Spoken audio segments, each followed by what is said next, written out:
Bienvenido a Tres Punticos.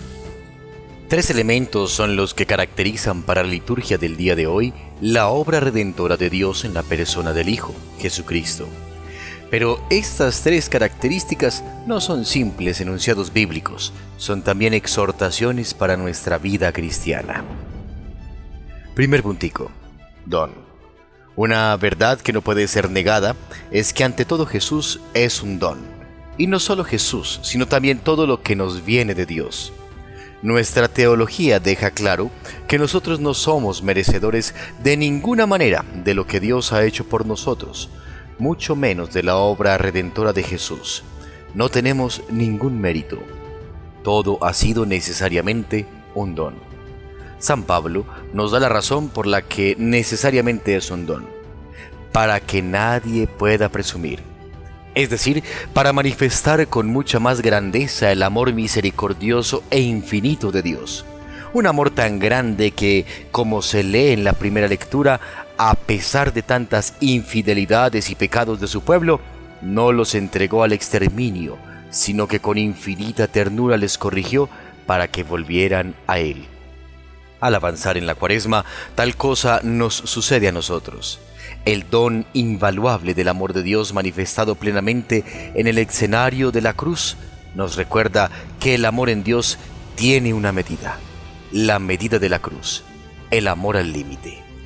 Regalo maravilloso y gigantesco que Dios nos ha dado, una cruz que nos rescata de la oscuridad, que nos rescata del dolor, que nos rescata de la tristeza y de la agonía, que nos rescata de la depresión, de la infelicidad. Un Cristo hecho don que se entrega a sí mismo y nos extiende su mano llagada para abrazarnos, pues Él ha tomado nuestras culpas para reconciliarnos con el Padre. ¿Siento toda la obra de Dios en mí como un don? Segundo puntico, vida. Una de las más sonoras características en el cuarto evangelio es la de Jesús, que es la vida eterna. La vida en abundancia, la vida en plenitud. Pero en medio de este cuarto domingo de Cuaresma, Jesús se nos muestra como aquel que es capaz de dar vida, y no solo en sentido creacional, sino en un sentido redentor, la vida que rescata, la vida nueva, la salvación. Y para ser merecedores de tal vida, el evangelista San Juan nos propone una aparente contraposición entre juzgar y salvar. Indudablemente, al salvar se refiere directamente a dar esa plenitud de la vida que viene desde su sacrificio en la cruz. Pero, ¿acaso tal acto está eximido del juicio? Jesús dice, Dios no envió a su Hijo para juzgar al mundo, sino para que el mundo se salve por él. Entonces, en este sentido, el juicio se establece como algo negativo, pero innecesario. Claro que no. Las palabras siguientes nos dan esa claridad. El que cree no será juzgado. Eso quiere decir que el juicio no se establece como algo negativo, no, sino como el elemento que constata a aquel que quiso aceptar la vida dada por el Hijo de Dios, la vida que emanó abundantemente del misterio de la cruz.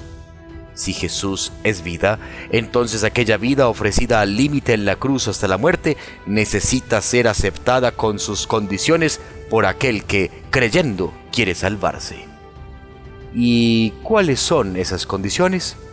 Solo una vida de amor sin límites, capaz de amar a Dios sobre todo y de amar al prójimo incluso con la medida del amor en la cruz, como lo hizo el dueño de la vida, Jesús. ¿Quiero vivir plenamente la vida de Dios ejemplificada en la cruz? Tercer puntico, luz. El Evangelio termina con la alusión al rechazo de la luz. Ya en el prólogo del Evangelio de San Juan, el evangelista había hecho alusión a la luz que llegaba al mundo, la luz que era el Verbo y cuyo testigo era el Bautista. Pero un interesante elemento exegético aparece en este capítulo 3 de San Juan, y es ya no la imagen del rechazo, sino la imagen de la elección. Los hombres prefirieron las tinieblas. Esta afirmación, al parecer tan directa y osada, es argumentada por sí sola. Fueron las obras las que eligieron las tinieblas antes que la luz. Entonces esto aclara las cosas.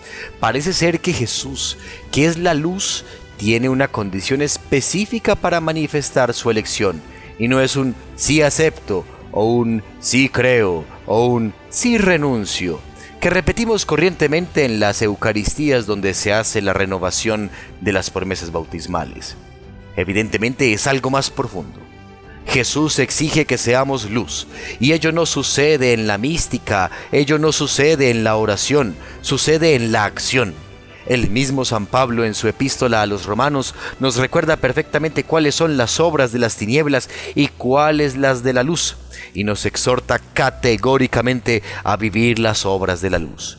Entonces, existe efectivamente una única luz que es Cristo Jesús. Nosotros somos espejos que la reflejamos, vidrios que permitimos que de forma diáfana traspase para iluminar a otros, discípulos sin luz propia, sino aquella que nos viene dada por el que es la luz. ¿Qué estoy haciendo yo hoy para ser luz?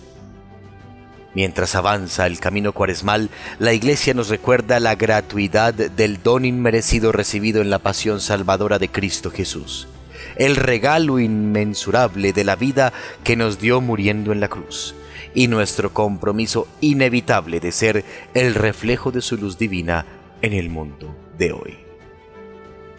Feliz semana en el Señor. Hasta los próximos 3 punticos.